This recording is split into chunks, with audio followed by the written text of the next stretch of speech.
সবাইকে স্বাগত জানাচ্ছি আমাদের মাধ্যমিক উচ্চতর গণিত জ্যামিতির তৃতীয় লেকচারে। দ্বিতীয় লেকচারে আমি লম্ব বিক্ষেপ নিয়ে অল্প একটু কথা বলেছিলাম, সেই শর্টলি কথা বলেছিলাম। এখন আমি লম্ব বিক্ষেপটা নিয়ে অল্প একটু জিনিস টেনে দিব, টেনে হচ্ছে উপপাদ্য 3.3-এ চলে আসবো। লম্ব বিক্ষেপের ইয়াতে যেটা ছিল সেটা হচ্ছে বিন্দু লম্ব বিক্ষেপ, রেখাংশ লম্ব বিক্ষেপ। এই দুটো জিনিস আমি গত লেকচারে বলেছিলাম। তো শেষের লক্ষণীয় হিসেবে বইয়ে যেটা আছে, সবার সামনে যদি বইটা থাকে একটু বইটা উল্টাও, 67 নম্বর পেজের সবার শেষে ছিল লক্ষণীয় সিদ্ধান্তে সবার প্রথমটা ছিল কোন রেখার উপর কোন বিন্দু থেকে অঙ্কিত লম্বের পাদবিন্দু ওই বিন্দু লম্ব বিক্ষেপ। তাহলে আবার দেখা যাচ্ছে ওই জিনিসগুলো। এই হচ্ছে আমার XY রেখা, রেখার উপর কোন বিন্দু পি বিন্দু, এই লম্বের বলেছে কোন বিন্দু থেকে অঙ্কিত লম্বের পাদবিন্দু। তাহলে পি বিন্দু থেকে লম্ব এটা পিপি প্রাইম, বলেছে পি বিন্দু থেকে অঙ্কিত লম্বের পাদবিন্দুই হচ্ছে পি বিন্দুর লম্ব বিক্ষেপ। আবার বলতেছি কোন রেখার উপর একটা বিন্দুর অঙ্কিত লম্বের পাদবিন্দু, পি বিন্দুর অঙ্কিত লম্ব হচ্ছে পিপি প্রাইম, পিপি প্রাইমের পাদবিন্দু হচ্ছে পি প্রাইম, তাহলে পি প্রাইমে হচ্ছে পি বিন্দুর লম্ব বিক্ষেপ। এরপর দ্বিতীয় লক্ষণীয় সিদ্ধান্তের মধ্যে ছিল কোন রেখার উপর লম্ব রেখার, সর্বপ্রথম আসে কোন রেখার উপর, এটার উপর একটা লম্ব রেখা আঁকলাম এবি। এটা ছিল 1 নম্বর লক্ষণীয় সিদ্ধান্তটা, এটা দ্বিতীয় লক্ষণীয় সিদ্ধান্ত। লম্ব রেখার লম্ব বিক্ষেপ একটি বিন্দু। তাহলে আমার এই লম্ব রেখার লম্ব বিক্ষেপ কি হবে? এই রেখার লম্ব বিক্ষেপটা এখানে। তাহলে এই যে বি হচ্ছে একটা বিন্দু। তাহলে এই জিনিসটাই আমাকে বলেছে কোন রেখার উপর লম্ব রেখার XY এর উপর লম্ব রেখা এবি লম্ব বিক্ষেপ একটি বিন্দু, ফলে লম্ব বিক্ষেপের দৈর্ঘ্য 0। যেহেতু এটা একটা বি হচ্ছে একটা বিন্দু, তাহলে আমরা জানি বিন্দু দৈর্ঘ্য প্রস্থ উচ্চতা নেই, তাহলে হচ্ছে এটার দৈর্ঘ্য 0 অবশ্যই। এরপর হচ্ছে 3 নম্বর লক্ষণীয় সিদ্ধান্ত। 3 নম্বর লক্ষণীয় সিদ্ধান্ত কি বলেছিল হলো কোন নির্দিষ্ট রেখার সমান্তরাল রেখাংশের লম্ব বিক্ষেপ ওই রেখাংশের সমান হবে। তাহলে আমার রেখা হচ্ছে XY, নির্দিষ্ট রেখা হচ্ছে এবি, কোন নির্দিষ্ট রেখার সমান্তরাল রেখাংশের লম্ব বিক্ষেপ ওই রেখাংশের সমান হবে। তাহলে XY এর সমান্তরাল রেখাংশ এবির সমান্তরাল রেখাটা কি হবে? এবির সমান্তরাল রেখা যদি আমি আঁকতে যাই তাহলে এটা হবে এরকম।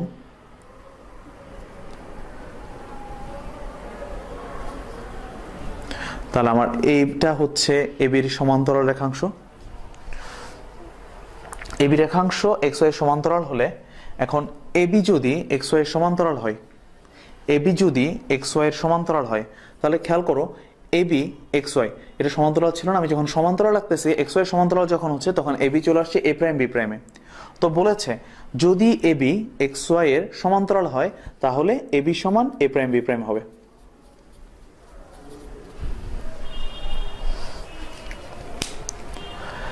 তাহলে আমার লক্ষণীয় সিদ্ধান্ত যেগুলো ছিল ওগুলো আমি আবার দেখিয়ে দিলাম। এরপর আমরা চলে আসছি উপপাদ্য 3.3-এ। উপপাদ্য 3.3 আর উপপাদ্য 3.4 এই দুইটা হচ্ছে পিথাগোরাসের উপপাদ্যের অনুসিদ্ধান্ত। চলে আসে উপপাদ্য 3.3-এ। সবার সামনে বই থাকলে একটু করে দেখে নাও উপপাদ্য 3.3-এর সাধারণ নির্বাচনটা। সাধারণ নির্বাচনে কি বলা হয়েছে? বলেছে স্থূলকোণী ত্রিভুজের স্থূলকোণের বিপরীত বাহুর উপর অঙ্কিত বর্গক্ষেত্র। সর্বপ্রথম একটা স্থূলকোণী ত্রিভুজ আঁকি।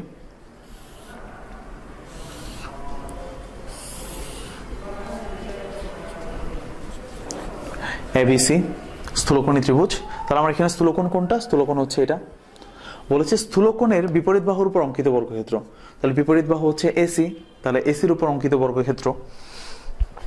পুরা সাধারণ নির্বাচনটা আরেকবার দেখে নিই। ওই কোণের সন্নিহিত অন্য দুই বাহুর উপর অঙ্কিত বর্গক্ষেত্র দ্বয়। তাহলে স্থূলকোণের সন্নিহিত দুইটা বাহুকে এবি আর বিসি, এবং ওই দুই বাহুর যে কোনো একটি, এই দুইটা বাহুর এবি আর বিসির যে কোনো একটি ও তার উপর অপর বাহুর লম্ব বিক্ষেপ। তার ধরে নিলাম বিসির উপর এবির লম্ব বিক্ষেপ। আমরা তো বিন্দুর লম্ব বিক্ষেপ আর রেখাংশ লম্ব বিক্ষেপ পড়ে এসেছি। তো রেখাংশ লম্ব বিক্ষেপ কি হবে? আমি যদি এবির লম্ব বিক্ষেপ বলি তাহলে এবির লম্ব বিক্ষেপ আমার এখান থেকে লম্ব টানতে হবে এই রেখার উপর। সবার প্রথম হচ্ছে আমি এই রেখাটাকে একটু বর্ধিত করি। আচ্ছা, তোমাদের সুবিধার জন্য আমি এই লেখাটা একটু চেঞ্জ করে দিচ্ছি, বইয়ের সাথে মিলিয়ে রাখছি। বিসি, আমি বিসিকে বর্ধিত করলাম, বিসিকে বর্ধিত করে তারপর এ থেকে লম্ব রেখাটা আনলাম।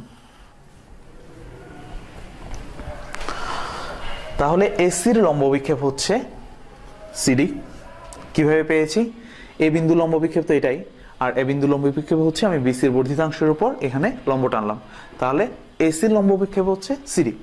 বলেছে দুই বাহুর যে কোনো একটি, দুই বাহুর যে কোনো একটি এবং তাহার উপর বিসির উপর এটা লম্ব বিক্ষেপ, এসির লম্ব বিক্ষেপ হচ্ছে সিডি। এদের অন্তর্গত আয়তক্ষেত্র অর্থাৎ এই দুইটা বাহু নিয়ে আয়তক্ষেত্র রাখতে হবে। কারণ আমরা তো সবাই জানি আয়তক্ষেত্রের ক্ষেত্রফল কি, আয়তক্ষেত্রের ক্ষেত্রফল হচ্ছে দৈর্ঘ্য গুণ প্রস্থ। অর্থাৎ আমার দুইটা বাহু লাগবে, এখানে দুইটা বাহু হচ্ছে কি বিসি সিডি, তাহলে অন্তর্গত আয়তক্ষেত্র এটা বিসি ইন্টু সিডি। আয়তক্ষেত্রের ক্ষেত্রফলের দ্বিগুণের সমষ্টির সমান। তাহলে সাধারণ নির্বাচন থেকে আমি আবার পুরো জিনিসটা চলে আসি। কোন স্থূলকোণী ত্রিভুজের স্থূলকোণের বিপরীত বাহুর উপর অঙ্কিত বর্গক্ষেত্র, তাহলে বিপরীত বাহুর উপর অঙ্কিত বর্গক্ষেত্র হচ্ছে এটা এবি স্কয়ার। অপর দুই বাহুর উপর অঙ্কিত বর্গক্ষেত্র, দুই বাহু হচ্ছে এসি আর বিসি, এসি স্কয়ার যোগ বিসি স্কয়ার। ওই দুই বাহুর যে কোনো একটি এবং তাহার উপর অন্যটির অঙ্কিত আয়তক্ষেত্র হচ্ছে এটা, তাহার উপর অন্যটির লম্ব বিক্ষেপের তাহার উপর অন্যটির লম্ব বিক্ষেপের অন্তর্গত আয়তক্ষেত্র, তাহলে অন্তর্গত আয়তক্ষেত্র হচ্ছে বিসি ইন্টু সিডি, এর দ্বিগুণের সমষ্টি সমান, তাহলে লেখা যায় 2 বিসি ইন্টু সিডি। এটাই হচ্ছে আমার উপপাদ্য 3.3 প্রমাণ। এই প্রমাণটাই আমাকে করতে হবে। চলে আসি প্রমাণে। আমরা পিথাগোরাসের উপপাদ্য পড়ে আসছি। আমরা যেহেতু এডি লম্ব বিডি এই জায়গা থেকে খুব সহজেই করে ফেলা যাচ্ছে, যেহেতু হচ্ছে এডি লম্ব বিডি, অতএব পিথাগোরাসের উপপাদ্য প্রয়োগ করা যায় না। এবিডি একটা সমকোণী ত্রিভুজ, কারণ এবিডি যদি সমকোণী ত্রিভুজ হয়, অতিভুজ হচ্ছে এবি, তাহলে লেখা যায় AB square equals to BD square যোগ এডি স্কয়ার। আবার দেখি বিডি সমান কি বিসি যোগ সিডি, তাহলে এটা এখানে লেখা যায় বিসি যোগ CD whole square to eddy square. এখন এই জিনিসটা বিস্তার করলে আমরা কি পাবো, এটা বিস্তার করলে পাই বিসি স্কয়ার যোগ সিডি স্কয়ার যোগ 2 বিসি ইন্টু সিডি প্লাস এডি স্কয়ার।